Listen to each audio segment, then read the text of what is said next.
1944년 독일의 마지막 대규모 공세였던 벌지 전투에서 독일군은 연합군 병사로 위장한 것으로 유명합니다. 덜 알려진 사실로 특수부대가 적의 코앞에서 은밀히 작전한 활약이 있습니다. 독일 정보기관 아부베어 에이벨 소속 이 정예 부대는 적진 후방에 침투해 전략적 거점을 확보하거나 파괴하는 임무를 맡았습니다. 곧 이어질 정역전에 대비한 것이었습니다. 서유럽과 러시아 침공의 핵심이었던 브란덴부르크 부대는 독일의 비밀 전사들이었습니다. 워즈 오브 더 월드에 오신 것을 환영합니다.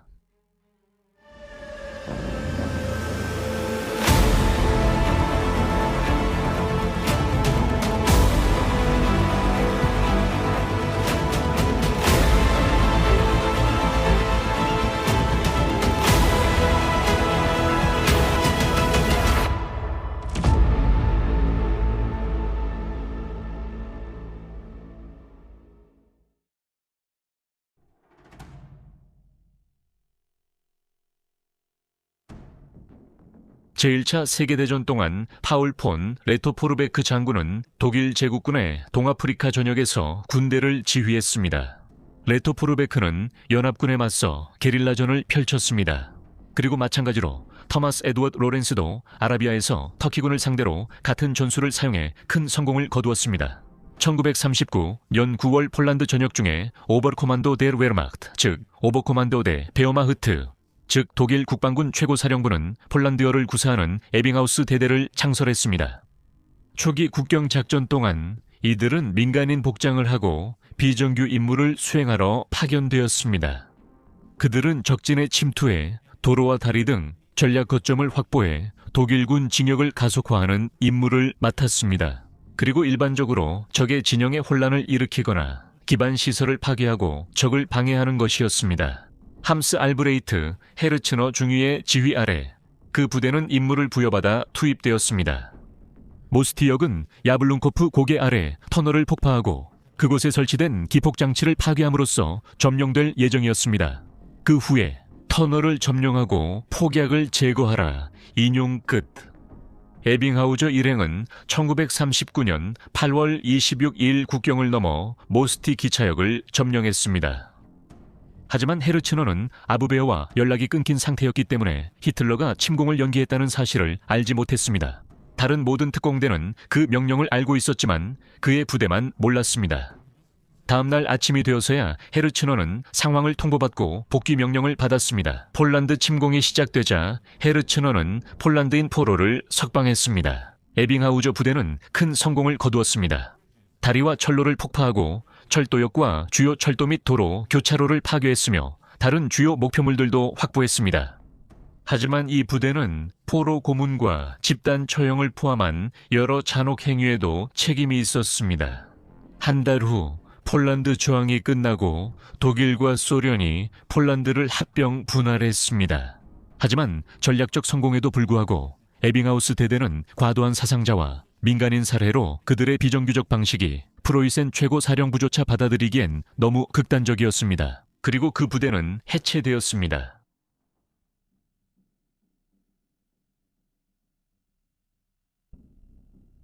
하지만 1939년 10월 비츠 빌헬름 카나리스 제독은 OKW를 설득해 아부베어 지휘 아래 정보부대 구성을 허락받았습니다. 터도어 고틀리프 폰 히펠 대위는 카나리스의 부하로 동아프리카 전역에서 레토포르베크 휘에 복무하며 그의 게릴라 전술을 지지했습니다. 히펠은 심리전에 능하고 여러 외국어에 능통한 소규모 전투부대를 편성해 적진 후방에서 비밀 전투 임무를 수행함으로써 적의 지휘, 통신, 보급 작전에 혼란을 일으킬 수 있다고 제안했습니다.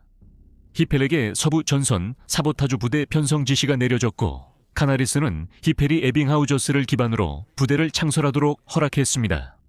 레어운트 바우 콤파니는 1939년 10월 25일 아부베어의 일원으로 창설되었습니다. 신병들은 하인리히 힘러의 SS가 내세운 게르만 주인종의 이상적 인간상과는 전혀 달랐습니다.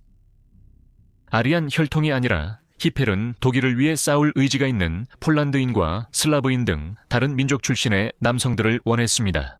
저자 데이비드 히긴스에 따르면 지원자들은 동기부여, 모험심, 신체 건강, 즉흥성, 사격 실력, 자기 통제력, 외국 문화 이해, 최소 한 가지 외국어 능통이 필요했습니다. 인용 끝. 이 부대는 슈텐달시에 있는 브란덴부르크 변경으로 이동했습니다. 3개월 후, 이 부대는 확장돼 브란덴부르크 대대로 개명됐습니다. 이들은 브란덴부르커로 알려지게 되었고 5개 부서로 나뉘었습니다. 비밀 정보국, 방첩, 보안, 사보타주, 대두위, 사보타주, 그리고 특수 임무 부서입니다.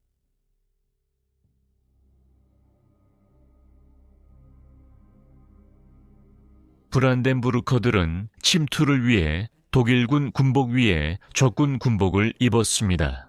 그렇게 하면 만약 붙잡혀서 변장이 벗겨지더라도 스파이로 총살당하는 대신 전쟁 포로로 대우받기를 바랐던 것입니다. 그럼에도 불구하고 대대의 모든 구성원은 자원해야만 했습니다. 은밀한 작전에 참여하다가 붙잡히면 처형당할 가능성이 높았기 때문입니다. 적군의 군복은 가능한 모든 방법을 동원해 구했습니다. 1939, 1940년 겨울전쟁 때는 포로로 잡은 소련군에게서 얻기도 했고 네덜란드 군복의 경우에는 그냥 중고 상점에서 사기도 했습니다. 때때로 브란덴부르크 대원들은 헬멧과 외투 같은 반위장 할부타르농, 복장으로 변장하기도 했습니다. 또 다른 때에는 더 깊은 위장이 필요할 때 대원들은 적군의 군복을 완전히 갖춘 완전 위장 팔타르농 복장을 입었습니다.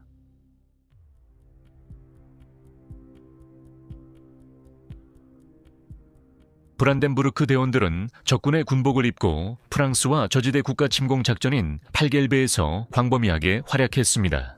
소규모 부대는 1940년 5월 8일 공세 시작, 이틀 전 밤에 베네룩스 국가로 침투했습니다. 이들은 지도 작성, 사진 촬영, 중국 군복 구입, 나치 지지자 접촉을 위해서였습니다. 이틀 후 새벽 직전이자 침공 10분 전이었습니다.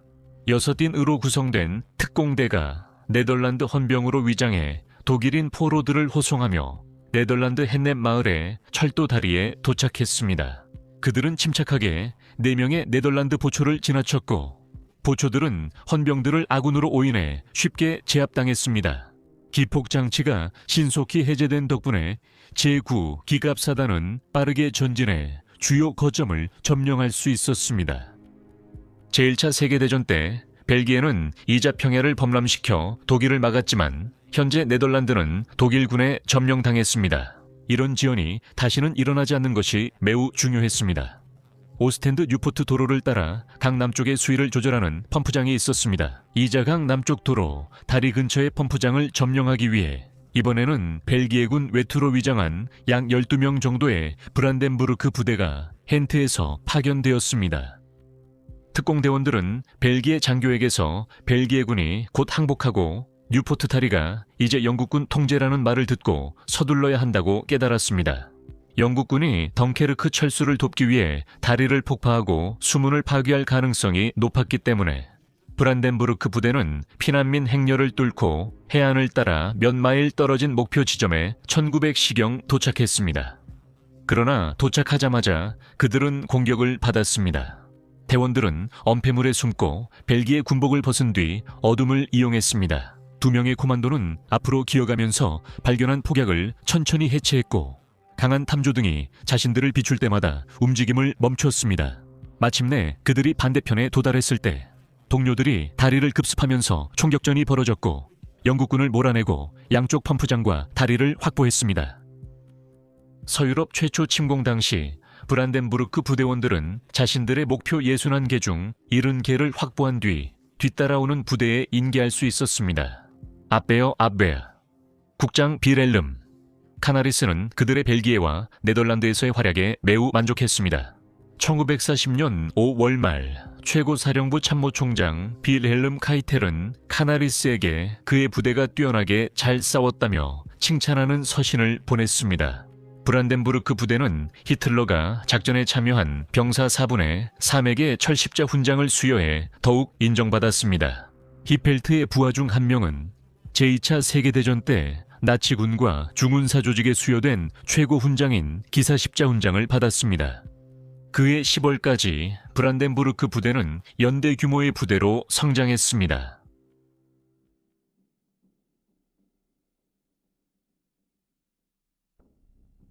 (1941년 6월) 히틀러는 서유럽 대륙이 안전하다고 믿고 바르바로사 작전을 개시했습니다. 그는 한 번에 러시아를 무너뜨리려 했습니다. 소련의 군사물자는 겨울 전쟁 동안 압수되었습니다. 그 물자에는 군복, 모자, 외투, 무기, 심지어 오토바이와 트럭까지 포함되어 있었습니다. 1942 연여름 브란덴부르크 연대 전체가 우크라이나로 이동되어 독일군의 스탈링그라드와 카프카스 유전지대로의 징역을 지원했습니다. 서부에서 그랬던 것처럼 변장한 브란덴부르크 부대원들이 국경을 가장 먼저 넘었습니다. 그들은 그곳에서 소련 점령군에 맞서 싸우던 우크라이나와 벨라루스의 우호 세력과 접촉했습니다. 그들은 전화선과 전신선을 절단하고 다리와 기타 중요한 목표물을 확보하여 다가오는 정역전을 가속화하기 위한 수십 건의 비밀 작전에 참여했습니다. 브란덴부르크 부대 분견대는 붉은 군대 외투를 입고 러시아의 능통한 특공대원의 지휘로 큰 압박을 받았습니다. 국경 수비대는 독일군 공격에 극도로 경계했고 그날 밤 소련군 암호를 전혀 몰랐습니다. 그들은 또한 본격적인 공격이 시작되기 전까지는 어떤 상황에서도 절대 발포하지 말라는 명령을 받았습니다. 그래서 그들이 할 수 있는 유일한 선택지는 곤란한 상황에 처했을 때 말로 빠져나가려고 시도하거나 최후의 수단으로 도망치는 것이었습니다.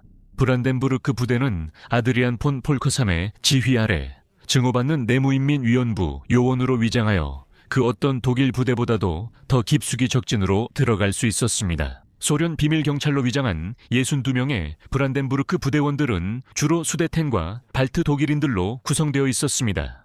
그들의 임무는 마이콥의 주요 유전지대 점령과 확보였습니다. 붉은 군대 트럭을 탄 이 부대는 소련 전선을 쉽게 통과해 적진 깊이 들어갔습니다. 남자들이 전투에서 도망치려는 많은 소련 병사들을 마주쳤을 때 폴커삼은 그들에게 계속 싸우라고 설득했고 그들을 전선으로 돌려보냈습니다. 브란덴부르크 부대는 러시아 병사로 위장해 소련 전선을 자유롭게 이동했습니다.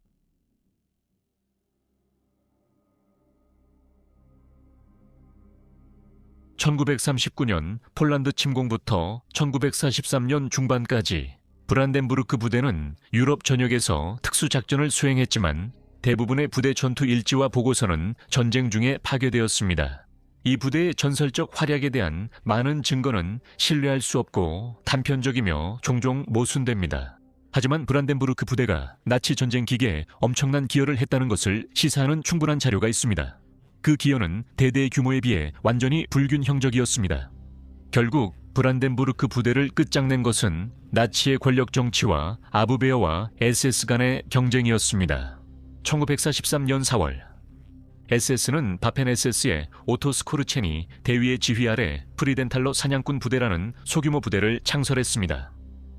비록 부대가 창설 초기였지만 히물러는 히틀러를 설득해 프리덴탈러 부대가 그란 사소에서 억류 중인 베니토 무솔리니 구출 작전을 맡게 했습니다. 이들의 성공으로 브란덴부르크 부대는 아부베어에서 제외되고 국방군 최고사령부 지휘를 받게 됐습니다. 1944년 가을이 되자 브란덴부르크 부대는 대부분의 시간을 발칸반도에서 보내며 반판 파르티잔 작전에 참여했습니다. 브란덴부르크 부대가 일반 육군으로 전환되자 프리덴탈러 부대가 그 자리를 대신했습니다. 1944년 9월 이 부대는 판처 그레나디어 디비전 브란덴부르크로 재분류되었고 한때 은밀한 특공 작전에 특화되었던 900명의 병사 장교, 하사관 전원이 SS 야크트페어반트 부대로 전출되었습니다.